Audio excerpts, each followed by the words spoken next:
Bienvenue sur votre inégalable et unique radio Ratanga. On dit que quand quelqu'un te mord, il te rappelle que tu as des dents. Eh oui les amis, il y a un temps pour tout. Un temps pour encaisser, un autre pour réagir, mais aussi pour prendre ses responsabilités. En s'entêtant à ne vouloir voir qu'une seule facette de la réalité, on finit par perdre la confiance de ses proches et entacher sa réputation. Il faut se réveiller avant qu'il ne soit trop tard. Même ceux qui prétendent ne rien craindre tombent sur plus rusés et plus dangereux qu'eux. Et quand un élève trop ambitieux dépasse le maître, ce dernier a de quoi s'inquiéter sérieusement.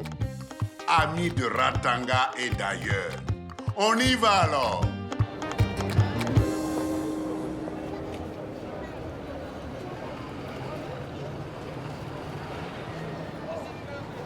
Docteur Moulay. Docteur Moulay. Monsieur Hachi. J'aimerais bien vous parler un instant. D'accord, mais est-ce qu'on peut remettre ça un peu plus tard? Là, je suis attendu au bloc. C'est ça. Il y a toujours plus importante que cette petite histoire qui n'a coûté que la vie à ma fille. Ne dites pas ça, monsieur Hachi. C'est aussi ma priorité. J'ai multiplié les actions à l'interne. J'ai fait tout ce que je pouvais pour faciliter la tâche aux enquêteurs. Si c'était ça, les fautifs auraient été déjà identifiés et mis aux arrêts. Écoutez, je ne suis pas venu pour un débat. Je respecte beaucoup ce que vous avez fait jusqu'ici pour Ratanga. C'est pourquoi je vous donne une dernière chance de partir dignement. Démissionnez. C'est toute la communauté qui va perdre quand le centre va fermer. Et c'est ce qui arrivera si vous continuez ce bras de fer insensé. Votre centre est impliqué dans un trafic de faux médicaments. Je comprends votre impatience, mais je suis le chef de cet établissement. Et je ne peux démissionner que si la responsabilité du centre ou la mienne est prouvée. Des preuves irréfutables existent. Le journaliste Boris qui les détient a disparu. Elles finiront par ressurgir. Docteur, tout est prêt pour l'opération. On n'attend plus que vous.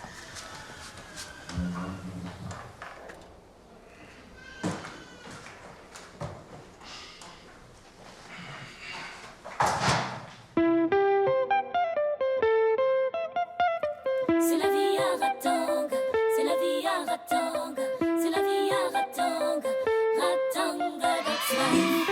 C'est la vie à Ratanga.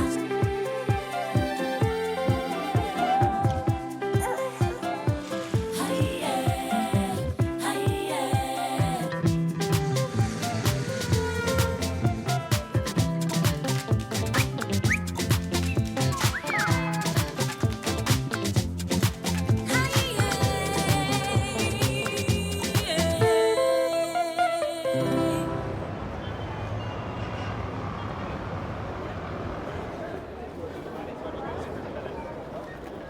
Maintenant, le numéro 21. C'est le numéro de réception du dernier stock d'amoxicilline en provenance des stocks du groupe fournisseur pharmaceutique. Tu es sûr qu'il n'a pas été livré par l'un de nos fournisseurs? On a fait ces vérifications plusieurs fois, je comprends pas pourquoi. Bonjour. Bonjour. Désolée. Docteur, dans combien de temps je peux passer? On a fini. Entrez. Oui, venez. Docteur, j'aimerais que vous interveniez auprès de Maga pour qu'elle me parle de sa collaboration avec Boris. Elle m'avait promis de me rappeler, mais elle ne l'a pas fait. Elle ne répond plus au téléphone. Il faut la comprendre. C'est inquiétant, la disparition de ce journaliste. Oui, il a peut-être besoin d'aide. D'où l'urgence pour moi de parler à Maga. Elle sait peut-être où il se cache. En fait, moi non plus, je n'arrive pas à la joindre. Elle ne décroche pas mes appels. Je ne comprends pas comment Maga peut douter de mon intégrité. Mais elle a peut-être des informations que nous n'avons pas. Vous aussi, vous n'allez pas vous y mettre. S'il y a magouille, je n'en fais pas partie. Je suis docteur, pas mafieux. Je soigne les patients et non l'inverse. Magar a évoqué des hypothèses de Boris allant dans ce sens. Je ne comprends pas pourquoi tout le monde veut à tout prix faire porter le chapeau au centre. Il est temps que je mette fin à ces rumeurs. Fouillez autant que vous voulez, vous ne trouverez rien contre moi. Je vous laisse le soin de fermer en partant.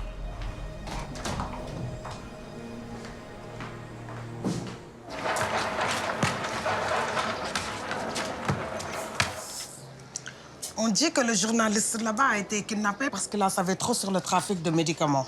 Oh, J'espère au moins qu'ils ne vont pas lui faire de mal. Il était tellement gentil. C'est ici même qu'il nous avait interviewés. N'est-ce pas, Badiane? Et puis, il a un bon cœur. Il est venu plusieurs fois dans le quartier pour voir mon voisin et qu'il a interrogé aussi. Sa maladie s'est aggravée après son passage au centre. Il a eu de la chance. Il est toujours en vie. Vraiment. Pauvre Émilie. Et pauvre monsieur Hachi. Il était tellement attaché à sa fille. Moi, que ce soit pour moi ou pour mes enfants, je ne remets plus les pieds dans ce mouroir-là. Ne dis pas ça. On s'est tous battus pendant plusieurs années pour que ce centre ouvre. S'il n'est plus fréquenté, il risque de fermer. Si le centre ferme, on ira loin pour nous faire soigner. Imaginez qu'en pleine nuit, qu'il y ait une urgence. Ce sera grave. Qu'il ferme. Moi, je ne sais pas à quoi ça sert un centre où on donne de faux médicaments aux malades. Ah, Madame Corsa tombe bien. Madame Corsa, je suis moi-même membre du comité d'usagers. C'est inquiétant ces rumeurs de faux médicaments. Vous êtes du comité?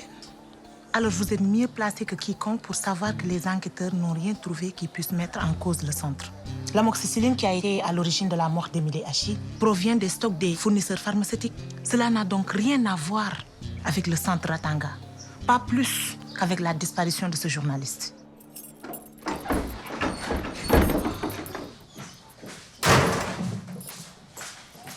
Maman, qui t'a mise de mauvaise humeur? Ça va, cette porte. Mais tu étais allée faire les courses, non? Elles sont où? Non, mais tu peux arrêter ton interrogatoire. Je suis fatiguée, Penda.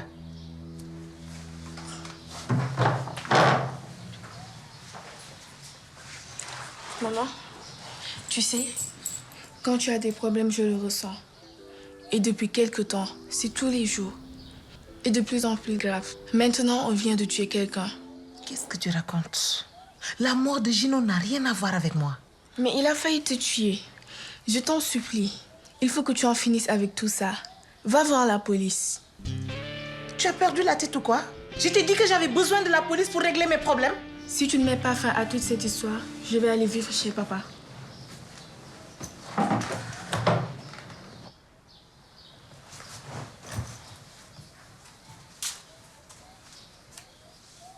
Ne te fâche pas, ma chérie. Tu sais, l'enquête sur l'affaire Hachi sera bientôt bouclée. Et tout sera fini. On reprendra notre vie tranquille. Ok? Penda.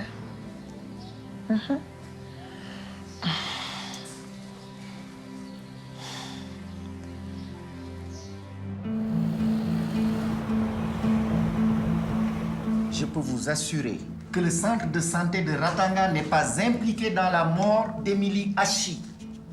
Le stock de médicaments mis en cause provient du stock suivi par le groupe fournisseur pharmaceutique.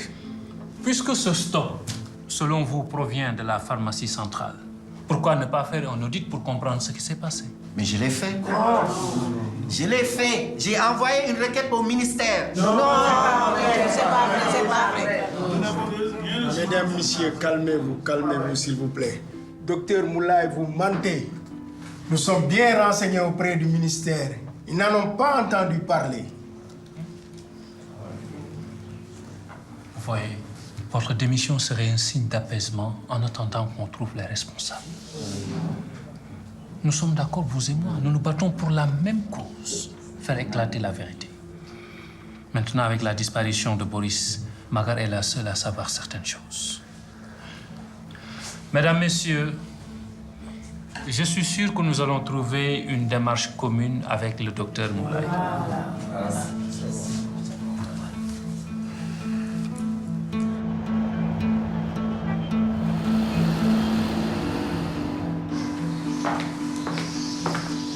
Bonjour. Bonjour. J'ai pas de nouvelles de Magar et je suis inquiet. Non, il n'y a pas de quoi vous inquiéter. Vous savez où elle est partie et quand elle va rentrer? Non, je ne sais pas. Elle m'a donné l'information au téléphone. On a surtout parlé des dossiers sur lesquels je dois la remplacer. En fait, elle devait me donner un dossier et là, j'en ai besoin d'urgence. Mais elle est injoignable au téléphone. Vous pouvez jeter un œil dans ses affaires? D'accord.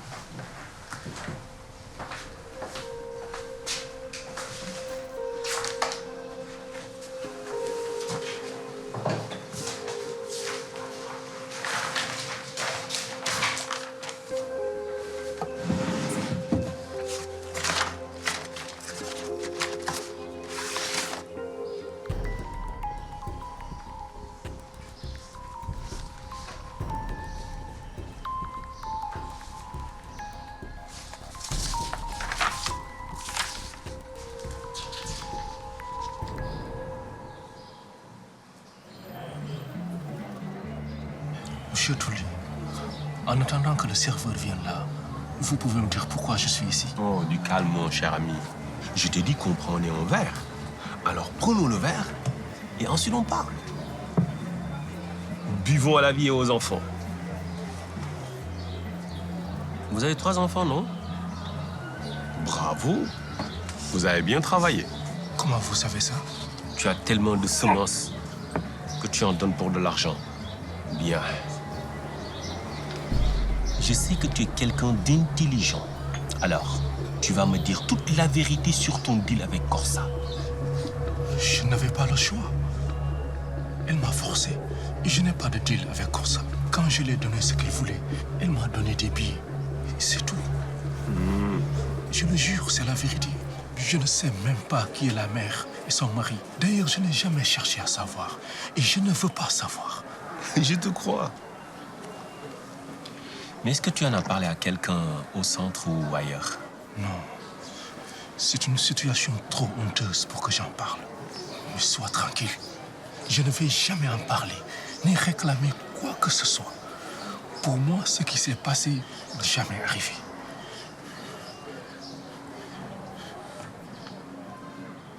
Oui, je reconnais le nom de certains de nos patients, mais je dois le confirmer avec leur dossier.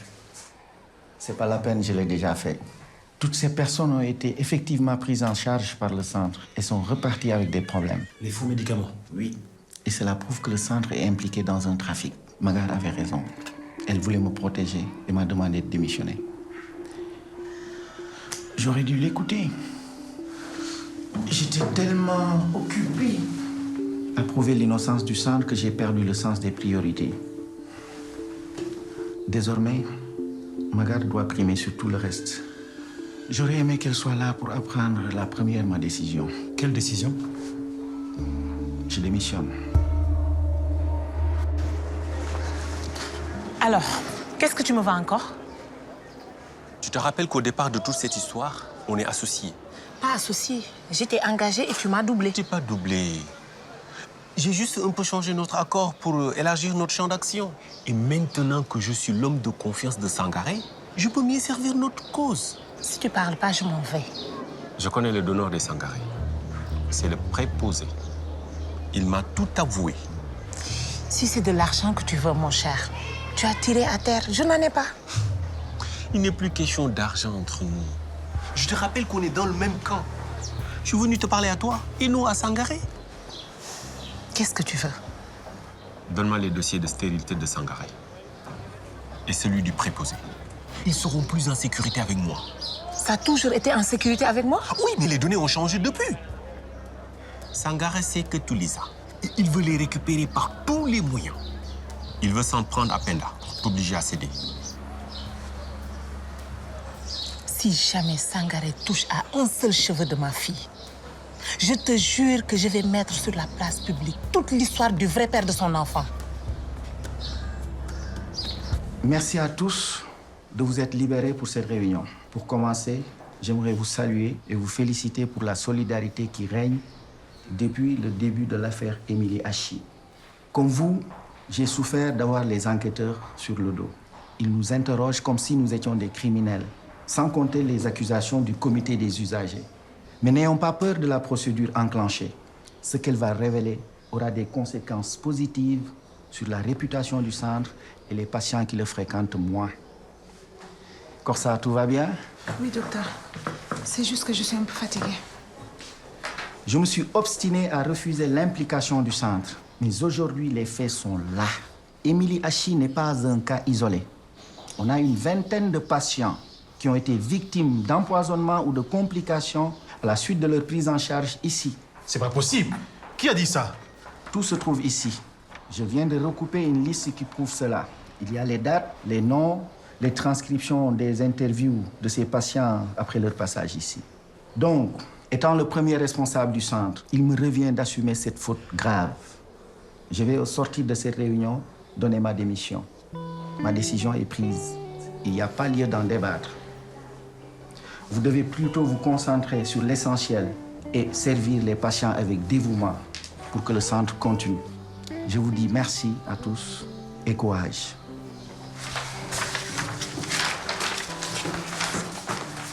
Docteur, ne nous abandonnez pas.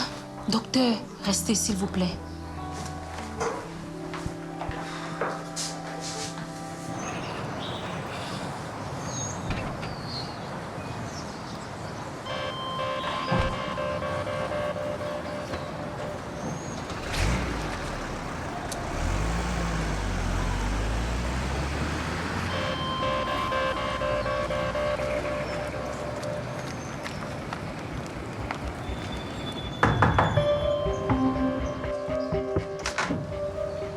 Corsa? Entrez.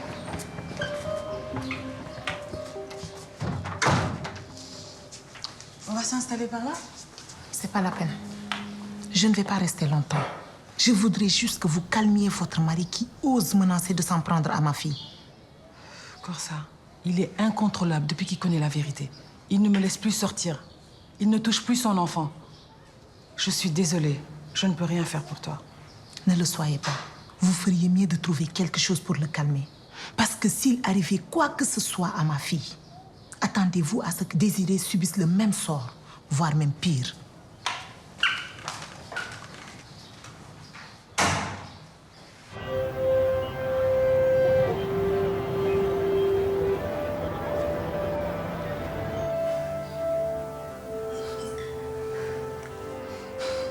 Bien. Docteur Moulay, je vous félicite pour votre conscience professionnelle. Mais je souhaite plus de précisions sur ce qui vous pousse réellement à démissionner. Monsieur le directeur, je pense qu'il est un peu trop tard pour discuter. Je n'ai reçu aucun retour d'une requête que je vous avais adressée pour que certains services de mon établissement soient contrôlés.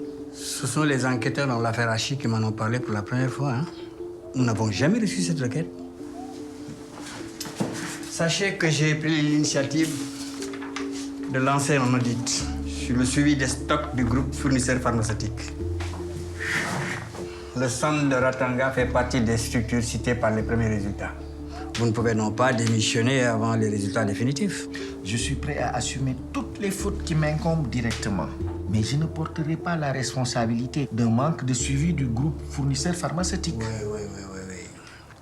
Et je vous promets que cet audit sera jugé en toute impartialité. Et vous pouvez compter sur mon intégrité.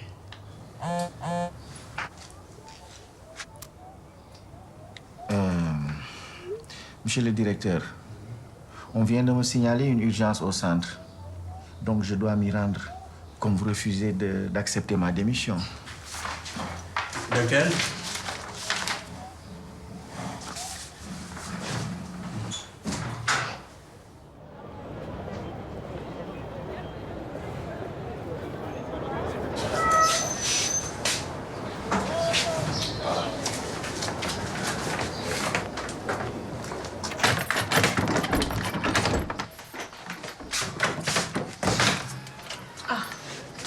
Merci, ma chérie. Ça va? Tu vas bien? Ça va. Et ta journée? Ça va. Qu'est-ce que tu fais ici? J'ai pas d'argent, hein? Et je n'ai pas besoin de ton argent sale. Ah oui. Et c'est pourtant cet argent qui t'a nourri des années durant. Et encore d'ailleurs. Encore ça? Ce n'est pas possible. Tenir de tels propos devant ta fille. Tu es vraiment une mère indigne. Maman, s'il te plaît, laisse tomber. C'est moi qui ai fait venir papa pour qu'il vienne te protéger. Bon, assieds-toi, assieds-toi. Assieds-toi. C'est quoi cette menace dont Penda refuse de parler?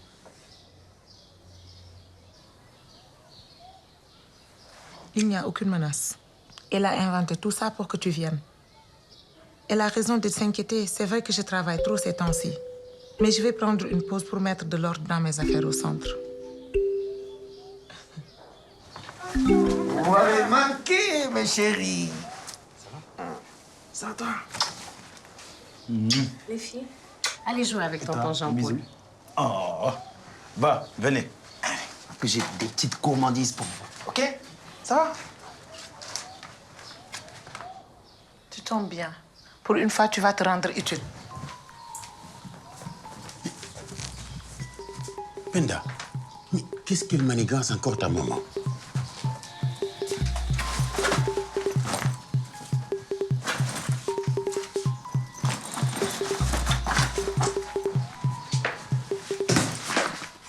Tu vas t'occuper de ta fille le temps que je règle mes problèmes.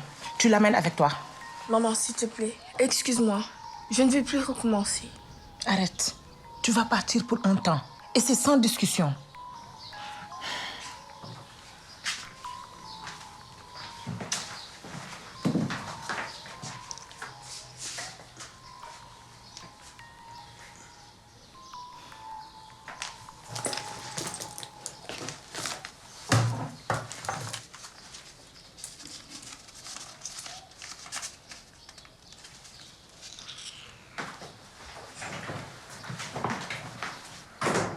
Je te remercie de m'avoir écouté. Pour ma démission? Oui.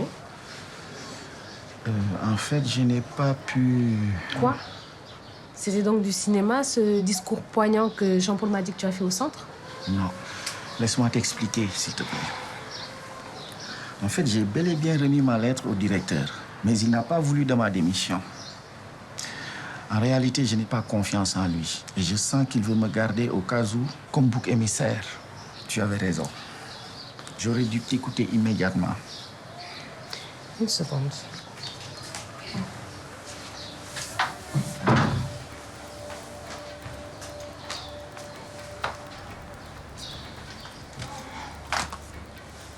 C'est le rapport Risborough. Il y a là les preuves de l'ampleur du trafic des médicaments contrefaits par les fournisseurs pharmaceutiques. Et le directeur de la santé l'a dit. Ce groupe pharmaceutique a gagné le marché de la logistique. Oui. Et il a les mains libres pour acheminer les stocks de médicaments contrefaits. Et Sangaré est au centre de cette mafia. Boris le pistait depuis quelque temps. Il avait identifié son réseau, ses lieux de stockage et d'échange. Mais ça a commencé à être dangereux pour lui. Il a dû être inquiété. J'espère que c'est pour ça qu'il se cache. C'est l'affaire d'Émilie qui l'a amené à s'intéresser à Ratanga. Boris se sentait en danger. Et il m'a recommandé de me cacher et de ne parler qu'aux gens de confiance s'ils venaient à disparaître, quelles qu'en soient les raisons. Mais surtout, Moulay, je soupçonne Corsa d'être l'un de leurs agents dans le centre. Cela expliquerait pourquoi elle n'a jamais déposé ta requête au ministère.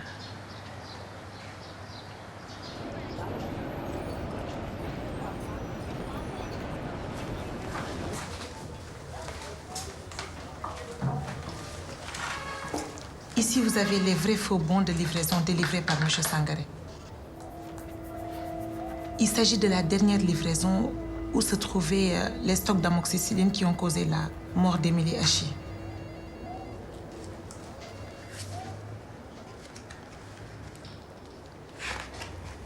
Moi, je ne suis pas impliquée dans ce trafic. Quand M. Sangaré a voulu m'impliquer dans le trafic au centre, j'ai toujours refusé. Maintenant qu'il sait que je détiens la preuve de la mort d'Émilie Hachi, il menace de s'en prendre à ma fille. Alors je veux une protection policière pour la protéger. Je ne vois pas pourquoi je vous aiderais, Corsa. Vous ne me dites qu'une partie de la vérité, celle sur M. Sangaré. Alors, je sais que vous pouvez me donner plus. D'accord. C'est moi qui suis la seule responsable de trafic de médicaments de rue. Le petit Julien n'a rien à voir dans cette histoire. Je sais que ce que j'ai fait est ignoble, mais j'avais besoin d'argent. Donnez-nous cette protection. Vous n'avez pas idée à quel point ma fille et moi en avons besoin. Vous ne manquez pas d'air, Corsa. Je vais plutôt vous mettre en cellule.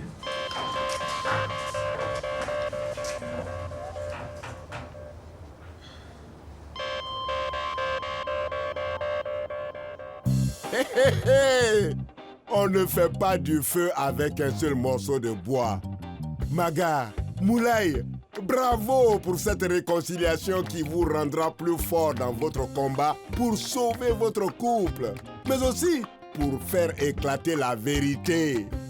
Sur ce front, il va falloir être prudent parce que vous avez affaire à des adversaires dangereux et déterminés. Corsa en sait quelque chose. Elle s'est frottée à ces individus et se retrouve dos au mur, mettant sa pauvre petite Penda en danger. Touli, toi tu te prends pour le maître du jeu, mais sache qu'il y a toujours quelqu'un pour voir le dos du nageur qui est caché en avançant sous l'eau. Amis de Ratanga et d'ailleurs, n'oubliez pas, on est ensemble.